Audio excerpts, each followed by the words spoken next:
인터뷰. 모두를 위한, 모두를 향한, 모두의 궁금증 훅 인터뷰. 국민의힘 대선 경선 막바지를 향해 달려가고 있습니다. 누가 이재명 후보와 붙을 때 가장 경쟁력이 있을까? 여론조사 질문도 확정됐는데요. 각 후보들은 어떻게 생각하고 있을까요? 지금 4명의 후보 중에 지지율 상승세가 가장 심상치 않게 이렇게 올라가는 후보가 있습니다. 대장동 일타 강사를 자처하고 있는데요. 원희룡 후보 만나보겠습니다. 안녕하세요.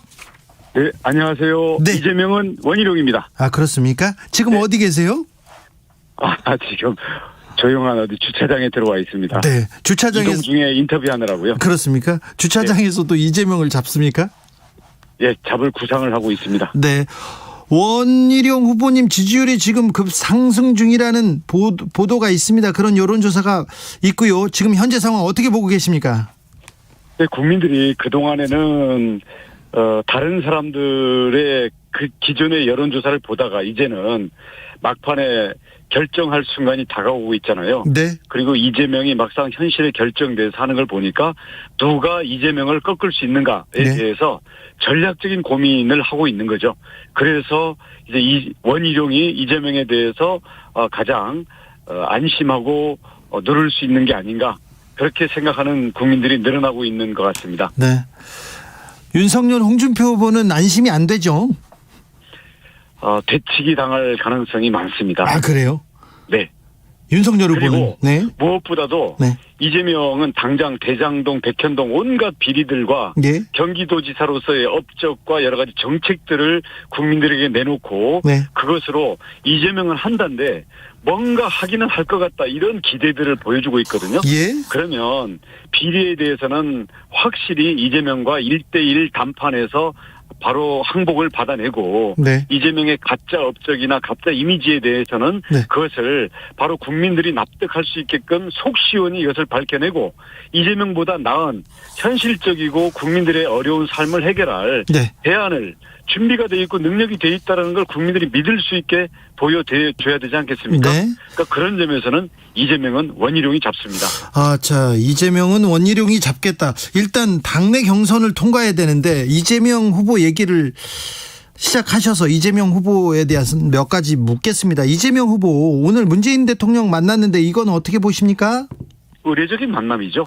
네, 만날 수 있죠, 뭐. 네, 네, 그럼요. 네. 예. 그렇죠. 네, 그렇습니다. 네.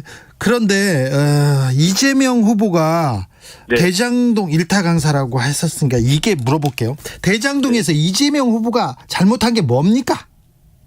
유동규를 앞세워서 도시개발공사가 8천억을 김만배의 화천대유에게 밀어줬는데요. 이것은 유동규가 단독으로 할 수 있는 게 아니라 이재명과 공동으로 배임을 한 겁니다. 그렇습니까? 아직은 네. 유동규는 잘못했죠? 네. 유동규는 잘못했는데 아직은 이재명 후보까지는 이렇게 연결되지는 않고 있지 않습니까? 그걸 스스로 꼼짝없는 증거를 들이대고 자기 네. 거짓말이 완전히 더 이상 다른 사람이 이게 안 받아들이게 파괴되기 전에 거짓말을 인정하는 범죄자 본 적이 있습니까? 아, 그렇습니까? 네. 자, 부인이자 정신과 의사인 강윤영 여사께서 이재명 후보는 소시오패스 전형이다, 이렇게 얘기를 했는데, 네. 이 논란이 뜨겁습니다. 어떻게 보고 계세요? 그 견해가 옳은지 아닌지는 저는 모르겠어요. 저는 정신과적인 전문 지식이 없습니다. 네. 하지만 그게 먼저 공격한 것도 아니고, 네. 유튜브 방송하다가 예. 이재명 지사의 여러 형태들을 얘기하면서 그 진행자가 이렇게 되면 이건 이중이 인격적이고 그런 거 아니냐 물어보니까, 예. 그런 행동 패턴에 대해서는 어떤 반사회적인 이런 쪽으로 분류한다, 이런 얘기를 한 건데요. 네. 그 얘기 자체가 옳고 그런 걸 떠나가서 저는 전문가의 한 사람으로서 이야기할 수 있다고 보는 거고요. 네. 제가 우리 현근택 대변인과 이 설정이 됐던 것은, 네. 그것을 놓고 학회에서 제명을 시키겠다 그러고요. 또 그 남편인 저보고 사과해라, 예. 이런 식으로 자꾸 고발하겠다, 이렇게 해서 저는 지난번에 저 조세정책연구원 지역협회 반대하는 의견을 내니까 이재명 지사가 정색하면서, 네. 그것을 잘라라, 그렇게 그 막 난리를 치지 않았습니까? 네. 이렇게 해서 우리 민간의 전문 분야 국민들의 한 사람의 의견을 자기한테 불리하고 마음에 안 들더라도 존중을 하든지 최소한 자유를 보장해야지. 아니 이재명 캠프가 뭐 지금 뭐 무슨 그 권력이라고 네. 그걸 학회를 자르느니 많이 합니까? 아니 그런데 거기에다가 네. 예 이게 사생활인데 진단도 안 하고 얘기했으니 명예훼손으로 고소하겠다. 네. 그렇게 얘기하던데요.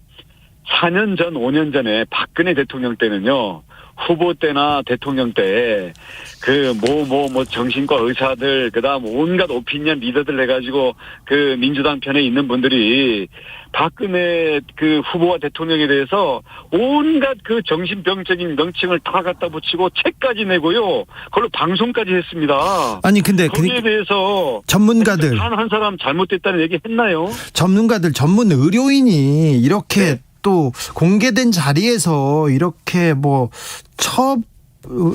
그 병명을 가지고 얘기하면 이거는 조금 문제가 되는 거 아닙니까? 그때도 그렇고 지금도 그렇고.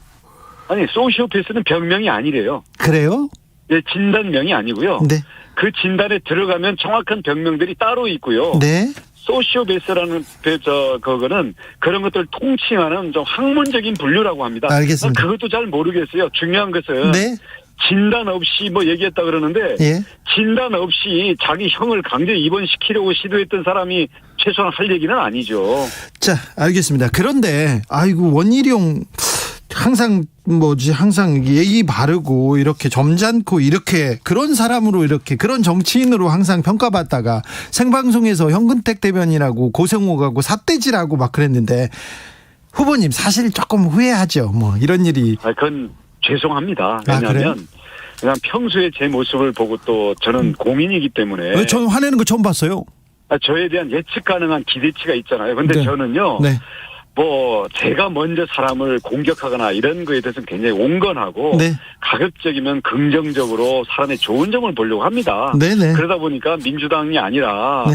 심지어는 정의당이나 사실은 북한 사람들하고도 제가 아주 부드러운 분위기로 잘 만나고 하는 사람인데요. 그런데요. 대신 저의 가치를 정면으로 짓밟거나 제가 지켜야 될 사람들에 대해서 그렇게 말도 안 되는 걸로 짓밟아 오면 네. 어떤 리액션은 저는 무한대로 가는 사람입니다. 알겠어요. 네. 7617님이 오늘은 화내지 마세요. 저한테는 화내지 마십시오. 네. 죄송합니다. 화내는 거 아니에요. 네. 자, 네. 이재명 후보 지방자치단체장을 같이 했으니까 좀 보기도 했을 텐데 이재명 후보 장점은 안 보입니까? 장점은 너무나 뻔뻔하고 너무나 머리가 영악하다는 거죠. 그게 왜 또 장점을 얘기하라니까요. 자, 그럼 넘어가겠습니다. 윤석열 후보의 전두환 옹호 발언, 역사인식은 조금 문제가 있는 거 아닌가 이런 지적이 있습니다. 그리고 그 이후에 사과 해명 과정도 좀 논란인데요. 이 부분은 좀 문제가 있지 않나요? 정치인은요. 네.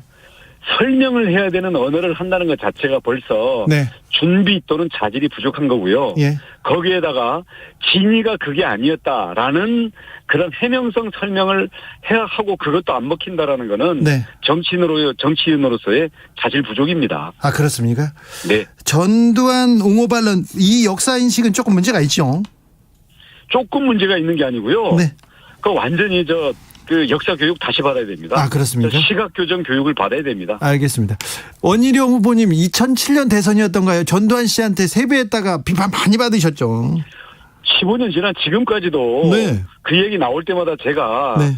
이제 정말 그 100배 사죄를 국민들한테 하지 않습니까? 사실 네. 그때 김영삼, 김대중 대통령한테 세배한 거에 대해서는 아무도 비판은커녕 얘기도 안 하더라고요. 네. 전직 대통령들 모두에게 오늘 노태우 대통령 돌아갔습니다마는 네. 노태우 대통령은 그때도 건강이 안 좋으셨어요. 네. 그래서 노태우 대통령한테는 세배를 못했고 네. 나머지 대통령들을 세배를 하고 거기서 특별한 무슨 얘기를 한 게 없어요. 찬양 발언을 한 게 없어도 네. 비판받고 국민들이 속상해하니까 15년이 지난 지금까지 그 얘기만 나오면 네. 제가 죄인 아닌 죄인으로 국민들께 사죄를 하고 있죠. 왜냐하면 네. 제가 국민들을 네. 정말 위로하고 격려하지를 못할 망정 네. 저 때문에 국민들 기억하기 싫은 기억을 되살려가지고 상처를 제가 아프게 할 필요가 없잖아요. 그래서 지금도 죄송하게 생각합니다. 이거 알겠습니다. 사과는 이렇게 깔끔하게 해야 되는데요. 그죠? 잘못한 건 잘못한 거죠. 아, 왜냐하면 네. 정치인은 네. 우리 국민들의 마음을 자기가 잘못 읽은 것도 잘못이라고 생각하거든요. 예. 네. 알겠습니다. 노태우 씨는 이제 돌아가셨는데 이제 어떤 대우를 받게 됩니까? 그것도 제가 검토를 잘 못해봤습니다. 소식을 조금 네. 가까이 들어가지고요. 네. 정상적이면은 당연히 국가 원수 대우 예우를 받아야 되는데, 네. 지난번에 5.1 12.12 쿠데타랑 또 비자금 받은 것 때문에 또 재판받고 또 무슨 박탈당한 게 있잖아요. 네네. 그래서 그게 어떻게 되는지 그 법 규정에 따라서 하면 되지 않을까요? 알겠습니다. 윤석열 후보가 내리막이고 홍준표 후보도 대세가 나한테 왔다 이렇게 얘기하면서 윤석열 홍준표 후보 간 막말 배틀 계속 이어지고 있습니다. 이 배틀에 대해서는 조금 브레이크를 걸어야 될 것 같은데요. 어제 보니까 토론 때 보니까 둘 다 자제를 하던데요.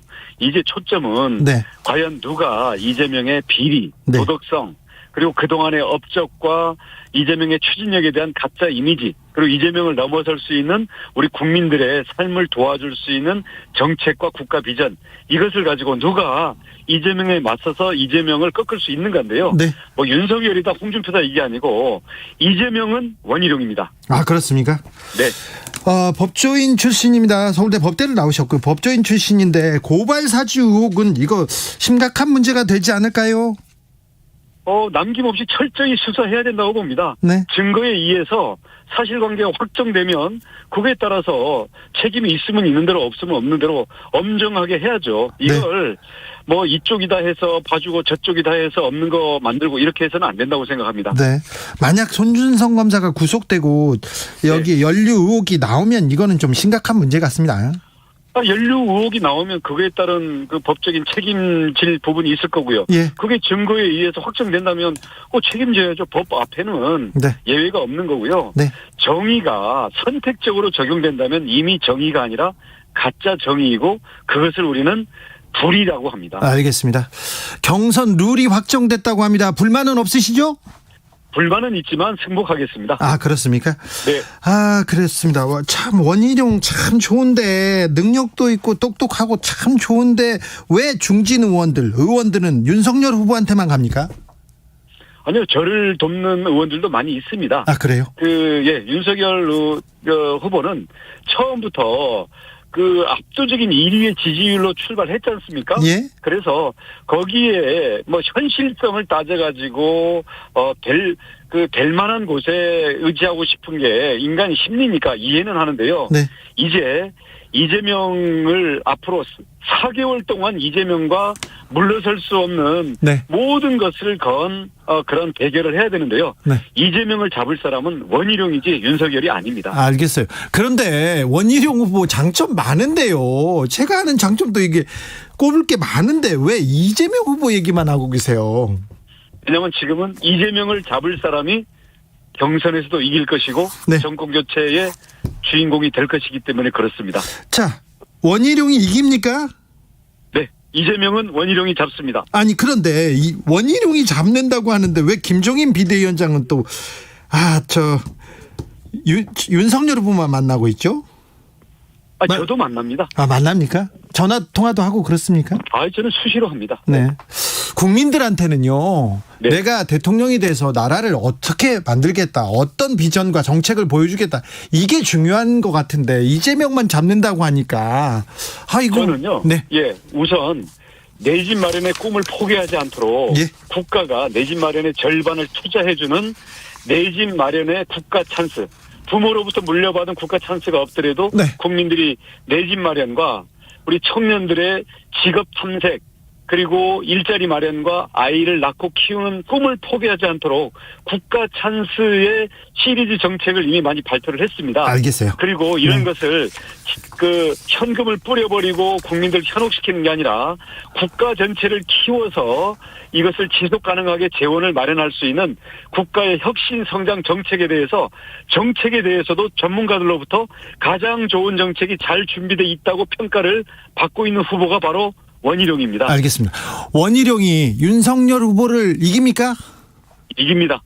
왜요? 왜냐하면 자, 지금은 남들이 뭐 윤석열을 지지하는 것 같으니까 원희룡이 되겠냐 그러는데요. 네. 원을 찍으면 원이 됩니다. 원찍 원이 되고요. 네. 자, 윤석열이라는 것도 사람들이 윤석열을 쳐다보니까 윤석열이 이렇게 된 거 아니겠습니까? 네. 원을 국민들께서 바라봐 주시고 원을 믿어 주시면요. 그리고 원을 찍으면 원이 됩니다. 그리고 이재명은 원희룡이 잡습니다. 또 이재명. 자, 그러면 원희룡이 홍준표도 이깁니까? 이깁니다. 왜냐하면 홍준표든 윤석열이든 이재명에 대해서 전혀 공부를 안 했습니다. 정책도 모르고요. 이재명에 대해서 그냥 자기가 가서 그냥 호통치면은 이재명이 물러설 걸로 생각하는데 어림도 없습니다. 대장동 비리, 백현동 비리 그분들 만약에 이재명하고 앉아서 주고받고 질문 몇 번 할 수 있을 것 같습니까? 저는 대장동, 백현동에 대해서 이재명과 링에 올려주기만 하면요. 질문 20번 주고받으면 다운을 1라운드에 3번씩 받아내면서 이재명에 대한 TKO를 받아내겠습니다. 알겠습니다. 질문 20개로 다운 바로 시킬 수 있다. 네. 그렇습니다. 그 정도로 저는 준비가 이미 다 되어 있습니다. 여러분 보셨지 않습니까? 대장동, 백현동에 대해서 저는 이재명과 대면만 시켜주시면 질문 20개 이내에 이재명을 항복을 받아내겠습니다. 얼른 그러면 이재명 후보를 찾아가세요. 그래서 앞에서 질문을 막 던지세요. 우리 주진우 기자께서 네. 친하시죠? 자리 좀 만들어주세요. 제가요? 네. 자리 만들어주시면 저는 모든 걸 걸고 합니다. 만약에 제가 그 약속을 못 지키면 제가 모든 책임을 지겠습니다. 자. 질문 20개만 하면 됩니다. 질문 20개. 자, 네. 원칙 원희룡을 찍으면 원희룡이 된다는 국민의힘 대선 후보 원희룡 후보를 만나봤습니다. 감사합니다. 감사합니다.